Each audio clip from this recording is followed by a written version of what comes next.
This is Leah Grumman with your weekly grain market update for the week of February 16th.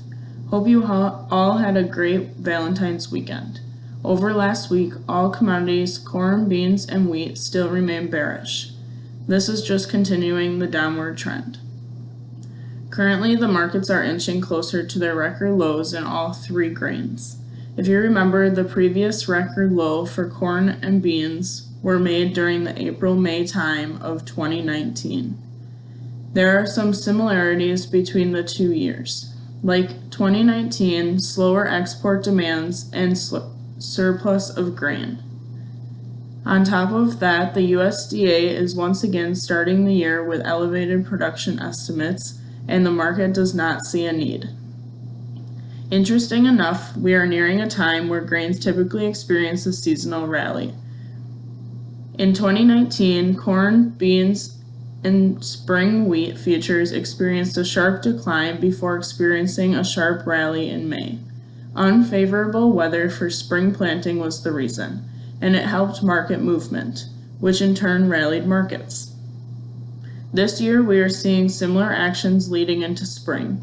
That doesn't mean a weather market is guaranteed to rally markets, but there are concerns arising, with weather forecasters expecting a quick transition from El Niño to La Niña. A weather market could quickly take off. South America isn't out of the woods yet. Parts of Brazil haven't seen a drought this large since 2015-2016.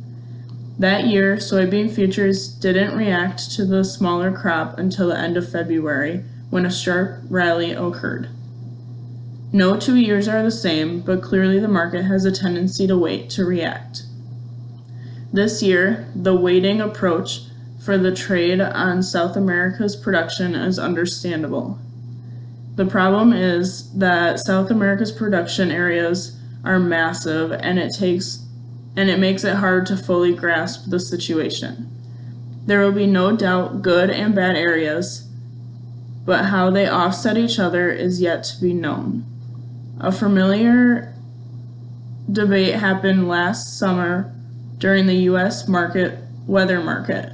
Unfortunately, it resulted in higher final production numbers that the trade is still absorbing. On a positive note, there has been a large amount of money made in the stock market recently. If a bullish story comes about, the market movement alone could set the stage for a rebound. The market action of 2024 has been difficult to watch, believe me.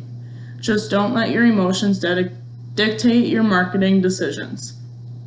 If you have any questions, call your local grain merchandiser. Thank you for listening and have a great week.